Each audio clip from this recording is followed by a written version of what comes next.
Assalamualaikum warahmatullahi wabarakatuh.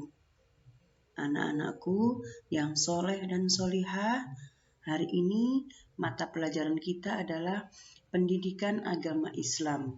Sebelum pelajaran kita mulai, marilah kita berdoa terlebih dahulu agar pelajaran yang kita peroleh hari ini dapat menjadi ilmu yang bermanfaat. Bismillahirrahmanirrahim. Rabbi zidni ilma warzuqni fahma waj'alni minas sholihin. Amin ya rabbal alamin.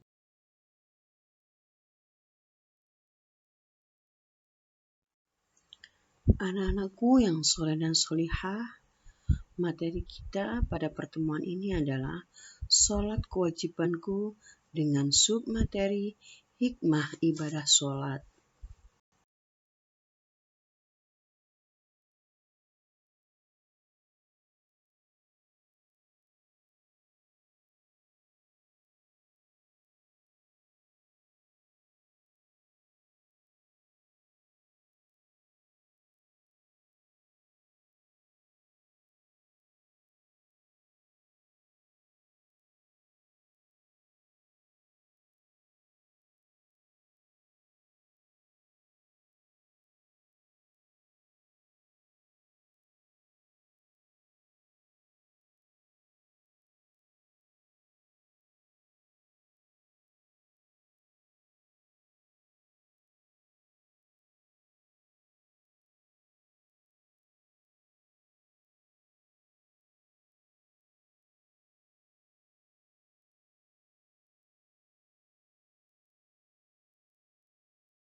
Kompetensi dasar yang akan kita tempuh pada pembelajaran kali ini adalah memahami hikmah ibadah sholat melalui pengamatan dan pengalaman di rumah dan di sekolah. Menceritakan pengalaman hikmah pelaksanaan ibadah sholat di rumah dan di sekolah. Anak-anakku yang soleh dan solihah, indikator pencapaian kompetensi. 1. Menguraikan hikmah sholat. 2. Menyimpulkan hikmah sholat. 3. Menceritakan pengalaman melaksanakan sholat di rumah. Yang keempat adalah menceritakan pengalaman melaksanakan sholat di sekolah.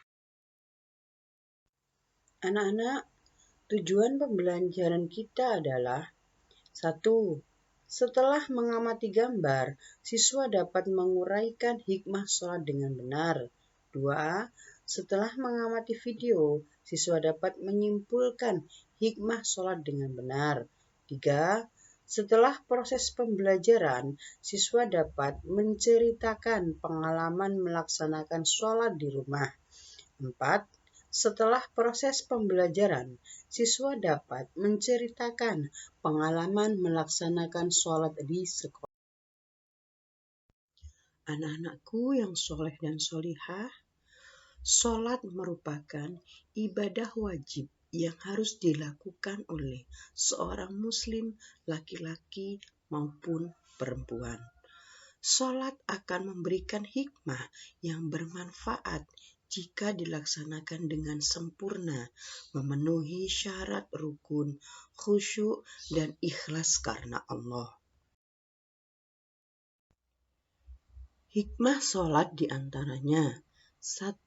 Selalu mengingat Allah Subhanahu wa Ta'ala.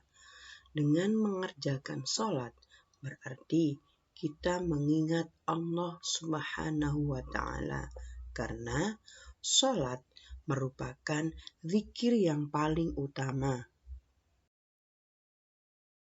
2. Mendekatkan diri kepada Allah Subhanahu wa Ta'ala.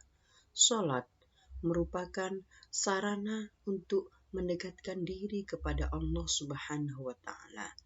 Dengan rajin melaksanakan sholat, kita akan dekat dengan Allah. Maka sebaliknya, jika kita meninggalkan sholat, maka kita akan jauh dari Allah Subhanahu wa Ta'ala. 3. Disiplin waktu.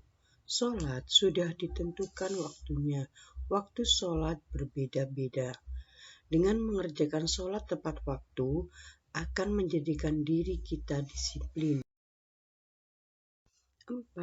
Hidup bersih. Artinya, sebelum melaksanakan sholat, kita harus membersihkan diri dari segala macam najis dan hadas. 5. Hidup tertib dan teratur. Sholat sudah ditentukan urutan-urutannya, maka kita harus melaksanakan sholat sesuai dengan ketentuan. 6. Bersikap rendah hati. Artinya, dengan mengucapkan lafal Allahu Akbar, yang artinya Allah Maha Besar. Kita tahu bahwa yang paling besar adalah Allah. Sesama manusia kita sama derajatnya. Hanya Allah yang Maha Besar. 7. Hidup damai dan menyebarkan keselamatan. Di dalam sholat ada lafal Assalamualaikum warahmatullahi wabarakatuh, yang artinya keselamatan, kerahmatan, dan berkah bagi kalian semua. Yang artinya ketika sholat kita telah mendoakan orang-orang di sekitar kita. 8. Hati menjadi tenang dan tentram. Dengan melaksanakan sholat, maka hati kita akan menjadi tenang dan tentram. Coba kalian rasakan. Setelah kalian melaksanakan sholat, apakah hati kita akan menjadi tenang? Pastinya. Karena apa? Kita telah melaksanakan kewajiban kita. Anak-anak, hikmah sholat yang ke-9 adalah membina kebersamaan, persatuan, dan persaudaraan. Ketika kita melaksanakan sholat di rumah, alangkah baiknya kalau kita melaksanakan sholat dengan berjamaah. Dengan kita berjamaah, maka kebersamaan dan persaudaraan akan semakin erat. Yang ke-10 adalah memelihara diri dari perbuatan dosa. Dengan kita melaksanakan sholat, kita telah melaksanakan kewajiban kita, maka kita akan terhindar dari melakukan perbuatan dosa.